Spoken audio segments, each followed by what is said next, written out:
Hello guys, welcome back to our podcast Janji Pengharapan. Yay! Finally we come back setelah sekian lama nih guys. Sudah berbulan-bulan. Ya, sudah berbulan-bulan nih. Akhirnya kita balik lagi bersama aku Maiske, ditemenin sama Aku Deborah. Di podcast kita kali ini kita bakal bahas topik yang Energik. Lihat dari outfit kita hari ini ya. Outfit kita udah sporty banget nih. Tanpa basa-basi kita langsung aja sambut bintang tamu kita nih pada hari ini yang suka banget olahraga nih Kak, aku dengar-dengar. Kita sambut Jessie. Kak Jessie. Yeay, welcome Jessie. Halo Kak Jessie, apa kabar nih Kak? Baik. Gimana belakangan ini, kayak apa yang lagi happening di kehidupan Jessie? Lagi apa kesibukannya? Jessie sibuk main-main. Sibuk main apa tuh?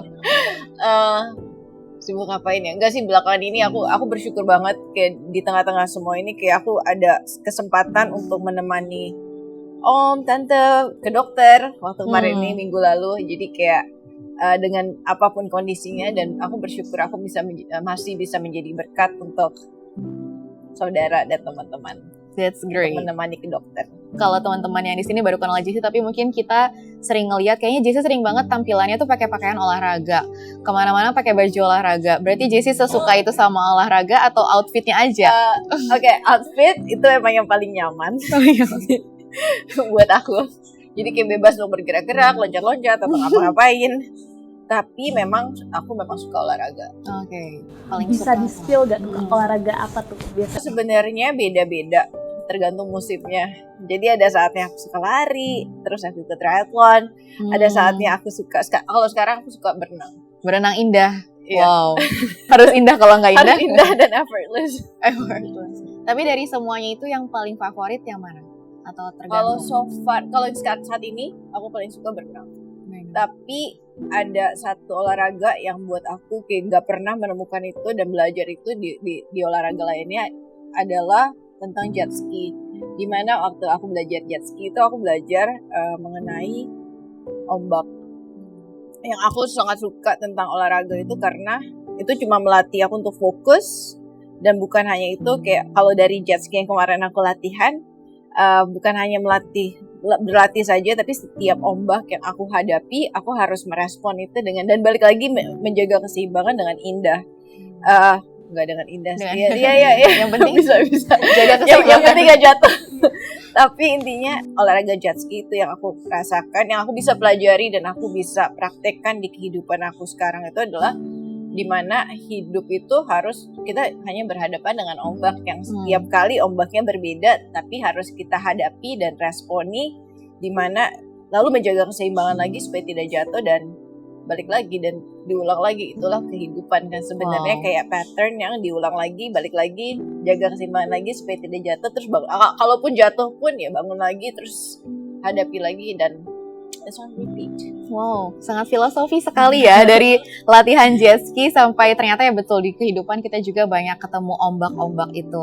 Dan kita juga kayak, by the way, untuk teman-teman juga, Jessie juga pernah nulis buku cerita anak-anak yang lucu banget juga, ilustrasinya, ceritanya juga. Dan di buku itu kita ngelihat juga mungkin salah satu ombak yang Jessie hadapin, Jessie sharing juga mengenai MS. Mungkin Jessie boleh sharing bagi para pendengar yang belum tahu apa itu MS.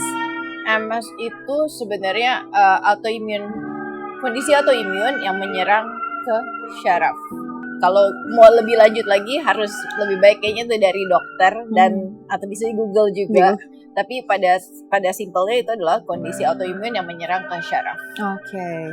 Jadi itu terdeteksi awalnya itu bagaimana Kak? Mungkin gejala awal-awalnya? MS itu dikenal dengan kondisi yang disebut kondisi 1000 wajah. Yang aku sebenarnya tidak suka disebut 1000 wajah karena it's not like we're putting kayak mask, tapi pada akhirnya setiap orang yang memiliki MS mungkin gejalanya berbeda-beda. Kalau aku jujur terdeteksinya dan taunya meski tidak didiagnosa secara langsung saat itu juga, itu dari pingsan, dan pingsan itu pun tapi bukan gejala umum MS. Nah dari situ baru berlanjut di tes baru akhirnya terdiagnosa dan ditegakkan oleh dokter. Tapi pingsannya itu kan bukan yang sekali berarti? Iya, ada Atau- satu titik di kehidupanku pingsannya itu kayak berulang-ulang, kayak dalam 1 bulan bisa 3 kali, sampai I see. akhirnya di tes MRI baru ditemukan bercak-bercak yang kalau menurut dokter itu kayak yang biasa ditemukan di orang tua. Lalu di situ baru dibilangin, oh yaudah just lanjutin lagi ke dokter untuk dievaluasi lebih lanjut. Terus gimana tuh perasaan kamu waktu mendengar itu? Jujur kalau waktu dulu aku tuh bingung, karena saat itu aku nggak ngerasa sakit sama sekali. Jadi aku kayak ngerasa normal, tapi begitu aku Google kayak, kok terminal condition? Terus ini apa? Terus habis itu bukan hanya itu, tapi kayak dimana aku sangat suka olahraga, tapi kondisi itu katanya bisa menyebabkan disabilitas. Kayak, loh terus aku gimana dong? Aku mau jalan gitu. Padahal Jessie suka banget olahraga ya. Iya, kayak jadi di situ kayak mungkin kayak bingung cara meresponnya, karena penyakitnya itu aku nggak rasakan secara langsung. Jadi kayak ini responnya bagaimana? Jadi bukan sakit, apalagi terutama dulu kayak aku nggak merasakan apa-apa. Jadi agak sedikit kayak oke, ini meresponnya bagaimana ya caranya? Jadi bingung ya respon Bingung. awal kakak. Nah, berarti sekarang respon kakak terhadap kondisi MS ini gimana tuh? Apa masih bingung? Atau mungkin waktu itu usianya berapa waktu pas ketahuan? Aku lupa pas berapanya ketahuan, tapi udah cukup lama. Tapi kalau sekarang, oke, aku bisa ngomong bagaimana MS. Aku bisa lihat MS itu lebih dari misalnya cuma my struggles, atau tadinya cuma my struggles. Untuk aku bisa merelate ke orang-orang, kayak aku bilang MS itu sebagai my struggles, tapi MS itu cuma cara aku untuk mengenal diriku, lebih sadar akan diriku, dan MS is mastering self and managing self. Dan pada akhirnya semua itu, and then it would lead to my surrender, yang akhirnya aku cuma berserah, dan dimana aku bersyukur banget. Bukan aku tidak merasa sedih atau tidak merasa sakit atau apapun itu, tapi aku belajar banyak, dan cara aku melihat kehidupan itu jauh dari apa yang dilihat di depan, jauh dari penyakitnya. That's where I'm at. Itu itulah dimana aku sekarang. Jadi aku cuma dari semua yang aku pelajari, dari olahraga, dari MS, terutama dari MS, it's like there's a lot of things that I gained more than beyond the pain in itself, and that's what I call the gift. Balik lagi, bukan aku tidak ingin sembuh, tapi aku sangat mempercayai harapanku bukan cuma aku ingin sembuh, that's it. Lebih dari itu, aku dimana aku bisa berserah kepada Tuhan yang this is my surrender. I would actually surrender. Kayak berserah itu bukan hanya berserah tentang MS ku saja, tapi berserah seluruh ceritaku, dimana ceritaku hanyalah ceritanya. That's when I said like my story is His story for His glory, and that's what I choose to believe in, and that's what I choose to keep my hope in. So regardless where the waves gonna take me, atau apapun ombak yang aku hadapi, tinggal meresponi. Dan aku percaya bahwa Tuhan juga peduli pada isi hatiku dan my heart desire, and apa yang membuat aku senang dan bahagia. Aku tahu, Tuhan tahu. Jadi for that, that's where I'm at. Wow, that's beautiful. That's a beautiful response gitu. Tapi mungkin waktu pertama kali Jessie merespon itu kan beda banget tuh sama sekarang.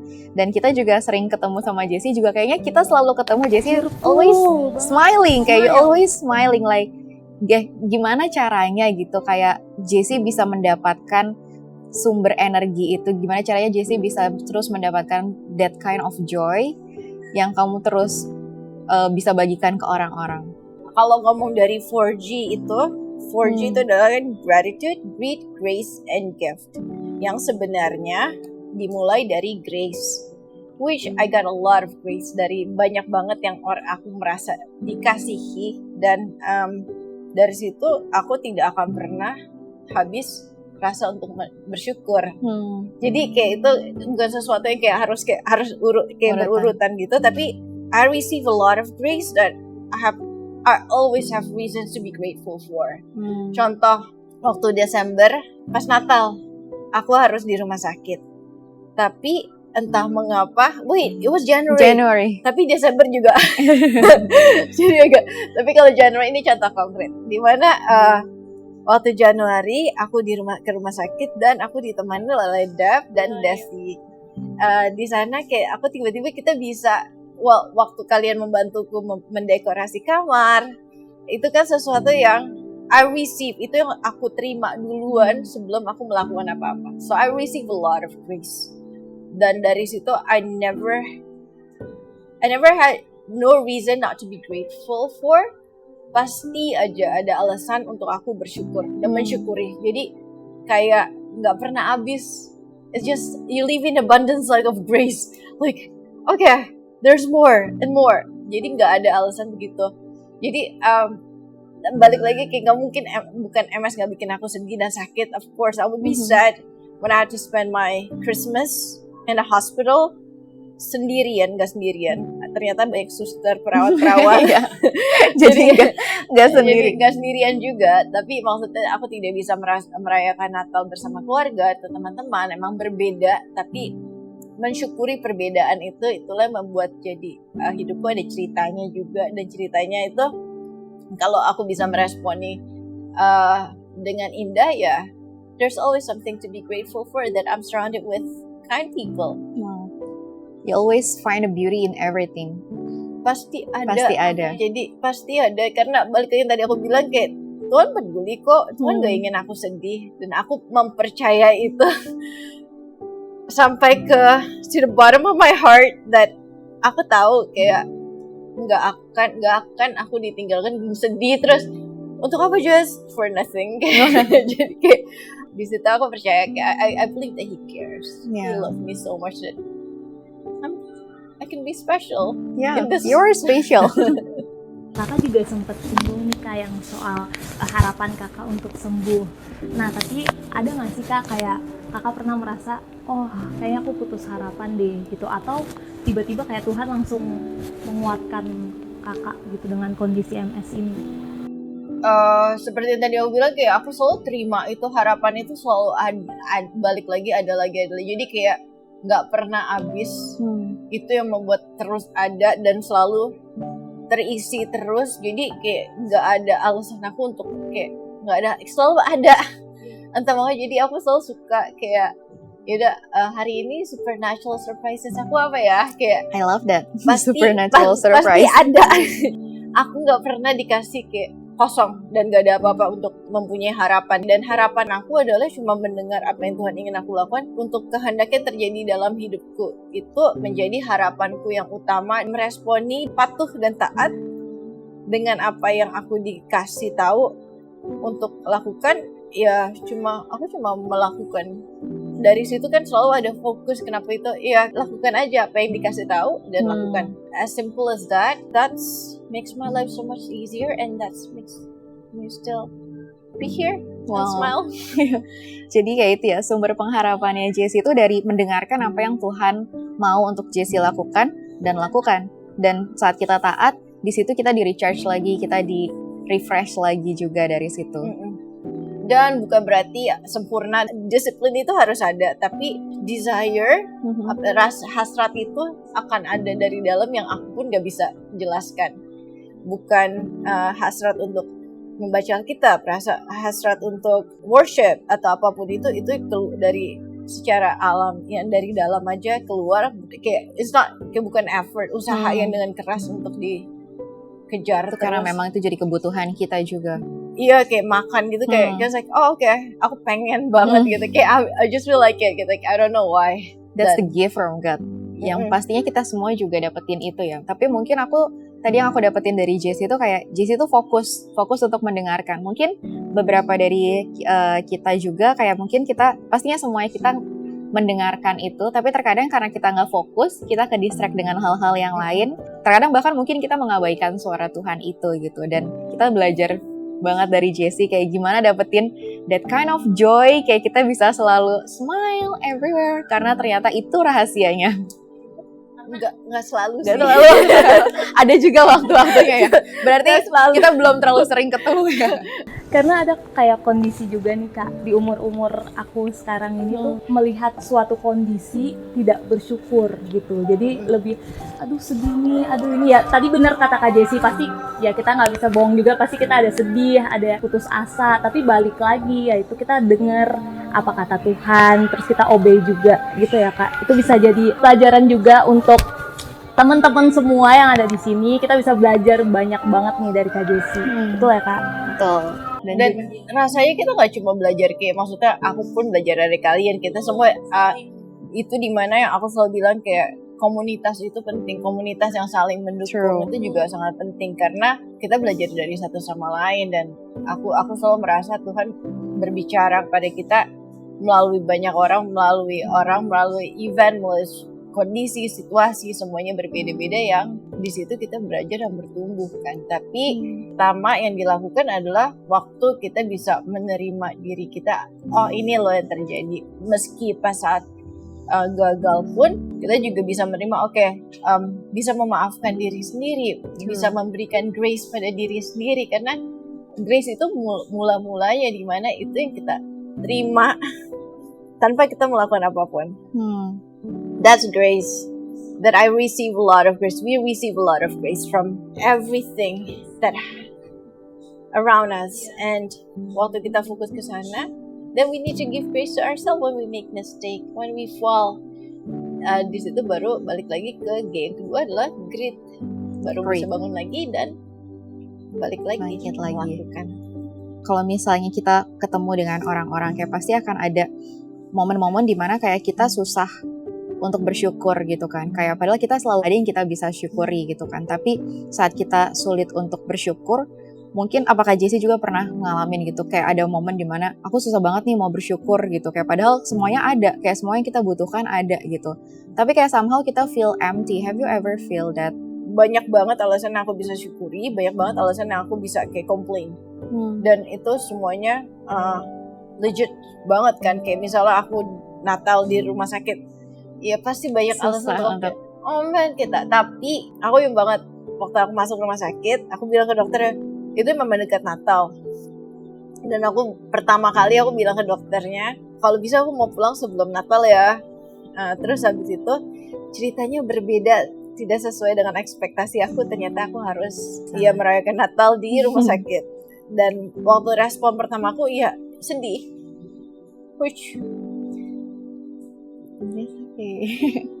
It took me kayak 1 hari, kayak 1 malam deh, aku kayak dan aku menerima. Jadi kuncinya adalah just be real with yourself.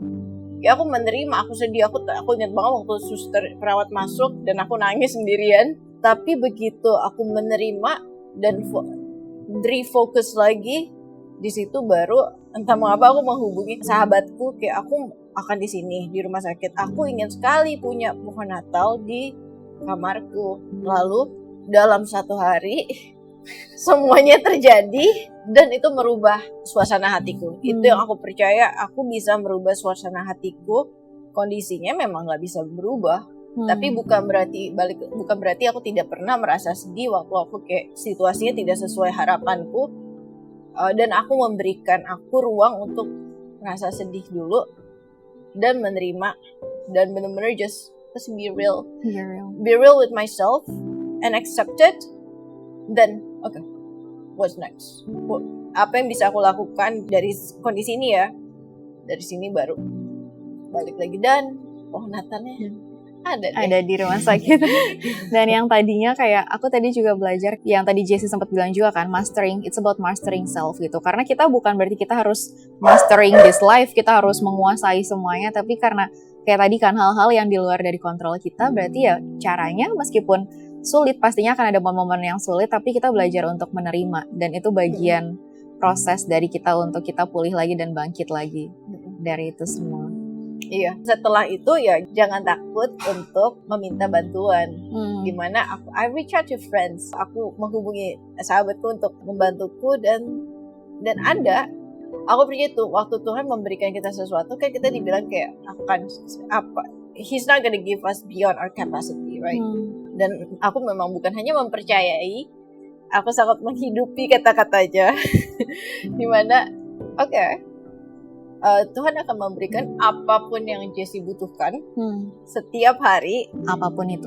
apapun Apapun itu, bukan apapun yang Jessie butuhkan akan dipenuhi, termasuk pohon Natal. That's cute. Termasuk pohon Natal juga ya.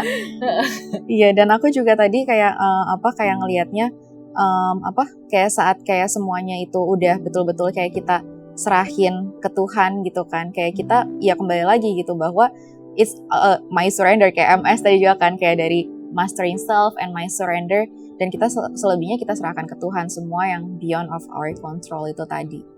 Iya, kalau aku mau tanya nih Kak, biasanya banyak nih anak-anak muda mungkin yang lagi nonton juga, mereka tuh kayak nggak mau cerita gitu loh Kak. Ada yang kayak aku mau nyimpen sendiri. Iya. Kadang mau fokusnya ke masalahnya. Bener, lebih ke fokus masalahnya dibandingin cerita ke mungkin teman terdekat atau keluarga. Itu gimana ya? Aku tahu sih, dulu aku juga pasti merasa kayak ceritaku. Tapi tadi ya waktu aku bilang my surrender, waktu aku menyerahkan seluruh ceritaku menjadi ceritanya, aku lebih merasa aman untuk berbagi, dimana bukan ada kayak takut berbagi karena ini ceritaku, nanti nggak boleh kayak orang, kalau orang tahu aku malu atau gimana. Jadi lebih begitu aku menyerahkan ceritanya ya. Emang ini apa adanya, jadi aku bisa menjadi Jessie yang apa adanya, Jessie aja, karena aku tidak berpegang pada ceritaku menjadi ini adalah hartaku dan ceritaku dan orang tidak boleh tahu, karena ceritanya pun aku serahkan. Wow, itu benar-benar insight yang membuka pikiran ya. Kayak kadang-kadang kita ngerasa hidup gue ya, cerita-cerita gue. Jadi kayak ya udah, hidup aku aja yang handle. Iya, kayak kalian nggak perlu tahu. juga. Ya mungkin nggak mau merepotkan atau mungkin kayak nggak mau dipandang lemah. Tapi tadi dari Jessie kita belajar gimana bahwa kayak it's not our story, it's his story. Itu ceritanya Tuhan. Jadi kayak kita pun nggak punya kepemilikan atas cerita kita.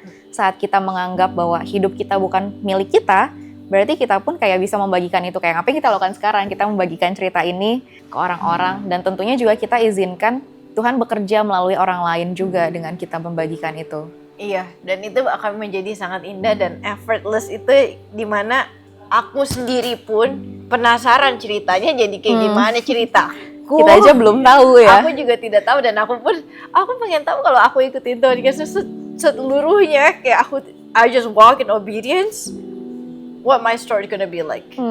I always wonder that, dan aku selalu pengen kayak aku pengen tahu, aku sendiri pun pengen tahu, tapi aku percaya apapun yang Tuhan izinkan aku alami, Tuhan tidak akan buang itu sia-sia. Di mana aku bisa berbagi, di mana aku bisa semuanya bisa aku bagikan, dan gak akan ada habisnya, dan gak akan disia-siakan.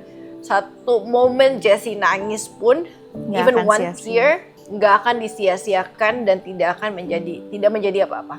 Aku percaya kalau aku hanya menuruti semua arahannya, pasti akan ada buahnya. Dan dimana pada akhirnya yang aku paling takuti itu adalah karena aku suka berjalan, suka olahraga, suka bergerak, adalah misalnya aku tidak bisa jalan misalnya. Tapi waktu aku mikir ke sana, of course I bisa, pasti aku akan sedih, tapi kalau Tuhan pun mengizinkan itu terjadi, pasti ada alasannya, dan gak akan cuma dibuang cuma-cuma. Dan aku juga ada teman-teman, ada kalian. Pasti akan ada alasan lagi untuk aku bangkit lagi dan bilang, oke, it's gonna be a new chapter. Ini chapter baru, dan aku bagaimana lagi ya. Jadi ini seperti ombak baru lagi, kayak aku belajar meresponinya bagaimana ya. Itu akan membawa excitement lah. Kegairahan, semangat dan kegairahan lagi, kayak karena baru lagi kayak ada sesuatu yang baru lagi, dan hidup kita nggak flat aja, justru ombak itu yang bikin seru ya. Iya kayak roller coaster gitu kan, yang antri banyak. Iya betul ya. Iya, tapi kan karena kita naik roller coaster karena kita tahu balik lagi aman kan. Oh, that's true.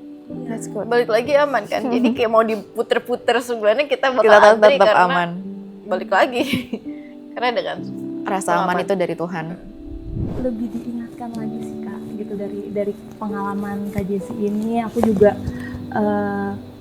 lebih bersyukur dan lebih apa ya? Aku tuh dapat untuk lebih peka lagi akan suara Tuhan gitu. Jadi kadang aku tuh suka oh kayaknya enggak di Tuhan gitu. Jadi kita tuh biasanya anak muda yang kayaknya nggak gini deh Tuhan, denger tapi nggak taat. Nego. Kita denger tapi kita nego. Nah itu aku belajar dari Kak Jessi kayak untuk denger terus taat melakukan.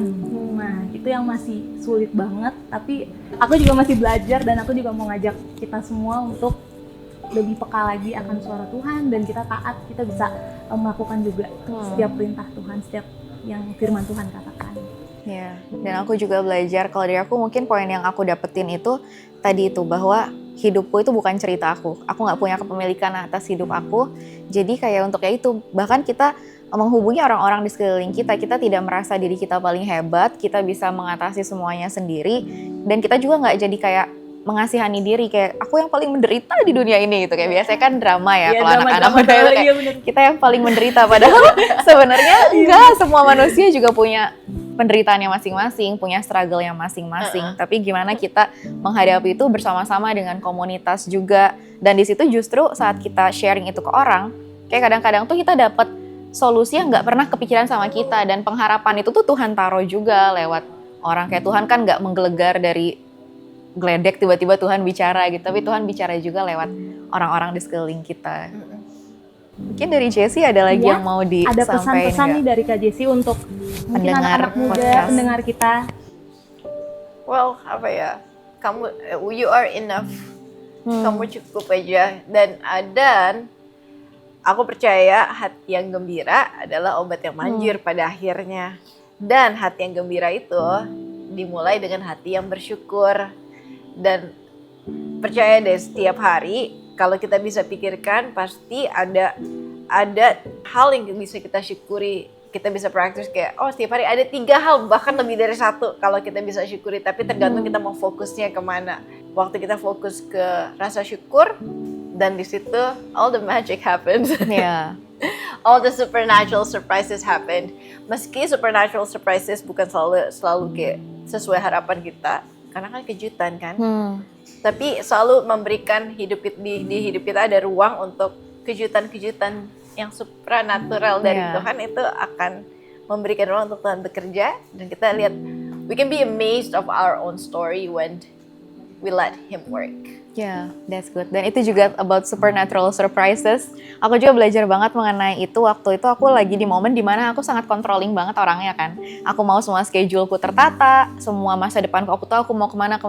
Tapi aku belajar waktu Jessi sharing about supernatural surprise. Jadi kita berdoa setiap harinya, kita minta ke Tuhan, Tuhan kasih aku kejutan hari ini. Jadi kayak hidup kita tuh nggak boring gitu, hidup kita nggak hanya ya udah terpredik. Kalau semuanya keprediksi kayaknya nggak seru ya, kayak semuanya dalam kontrol kita tuh nggak seru.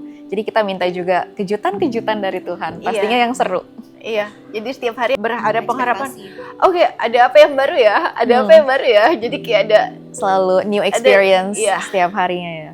Sama, aku juga kayak Kak Debo, orangnya tuh tertata banget sampai kadang kalau tidak tertata sedikit tuh agak kesel gitu. Tapi tadi tuh aku dapat satu kata dari Kak Jessi, yaitu berserah. Berserah, betul. Nah, tapi juga aku dapat dari Kak Jessi, jangan cuma berserah. Jadi kita juga harus melakukan sesuatu, ada tindakan, ada obedience-nya itu, taat akan firman Tuhan. Dan menerima. Betul. Iya, menerima. Dari Kak Debo ada pesan-pesan? Dari aku udah sih, dari yang tadi itu.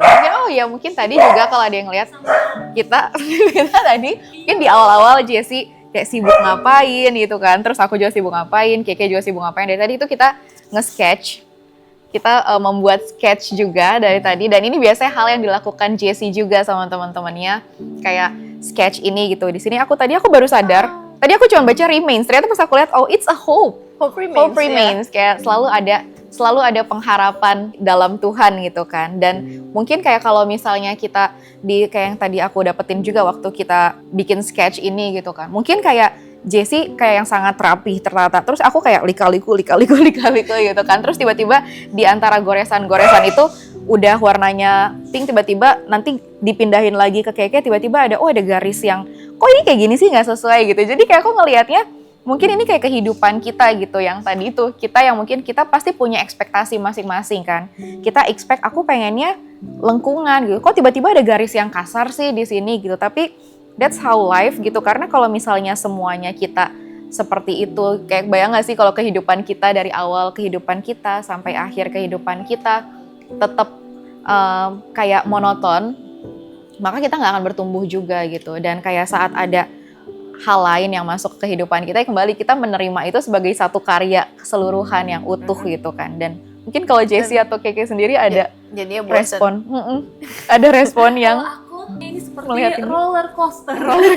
iya bentuknya. Iya loh, ini sangat Bentuknya kayak nyambung roller banget coaster. sama topik kita hari ini, hidup seperti roller roller coaster. coaster. Tapi tetap ada hatinya. Ada, Betul, iya. tapi tetap di roller There's still coaster a heart. ini tetap ada harapannya ini gitu kan. Dan pakai hati main roller coaster. Betul. Dan semuanya terhubung, connect. Semuanya connected. Iya. Aku mau bacain firman Tuhan dari Yesaya 41 ayat 10. Tadi juga sempat tuh Kak Jessie bilang juga, jadi janganlah takut sebab aku menyertai dia, janganlah bimbang sebab aku ini Allahmu.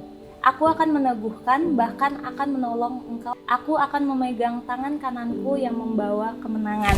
Wow, jadi tadi pas juga kata Kak Jessie jangan takut. Jadi untuk mungkin teman-teman di luar sana yang lagi mengalami kondisi yang sama seperti Kak Jessie, atau mungkin lagi mengalami kesedihan atau lagi masa sulit, tetap percaya bahwa pengharapan di dalam Tuhan itu akan selalu ada. Dan kalau aku dapat dari Kak Jessie juga always cheerful. Mau ya kita tetap sedih boleh, Pasti tetap ada itu pasti momennya. ada, tapi tetap kita percaya kalau Tuhan juga tadi Kak Jessie bilang tidak akan meninggalkan kita sendiri. Segala sesuatu yang terjadi pasti ada alasannya, dan itu pasti dari Tuhan yang terbaik ya Kak. Mungkin dari Kak Choose to Jessie, smile ya. ya Gak harus cheerful, Choose to smile. Choose to smile. Choose to smile anyway. smile. Karena It's radiating ya ke orang sekeliling kita juga ya. Itu dia guys podcast kita pada hari ini. Sore hari ini. Karena kita syutingnya udah sore dan seneng banget hari ini kita sangat chill banget nih guys, chill banget. Semoga teman-teman semua yang mendengarkan podcast ini bisa mendapatkan sesuatu juga, dan pastinya terus berharap kepada Tuhan. Dan juga aku mau ngingetin untuk kalian semua, jangan lupa untuk ikutin terus sosial media kita nih, Kak. Karena nanti ada konten baru, atau kan kita nggak cuma podcast aja ya, ada konten-konten lainnya juga yang bisa kalian lihat di Instagram kita @janji_pengharapan, dan juga kita ada di TikTok @janji.pengharapan, dan juga full version YouTube ini kalian bisa nonton di Janji Pengharapan. So jangan lupa juga untuk share video ini untuk teman-teman kalian, untuk keluarga, pokoknya untuk siapapun ya Kak. Kalau kalian diingatin Tuhan sama siapa, kayak bisa bagikan ke orang itu. buat teman-teman yang sedang sedih atau merasa sendirian atau bingung mau cerita kemana, jangan segan-segan ya kalau ingin menghubungi Janji Pengharapan. So please reach out to us, we're happy to help you. Buat teman-teman juga yang mau untuk didoakan, kita ada konselor yang bisa mendoakan kalian, dan kalian juga bisa langsung aja DM kita di IG @janji_pengharapan. Selalu ada pengharapan di dalam Kristus.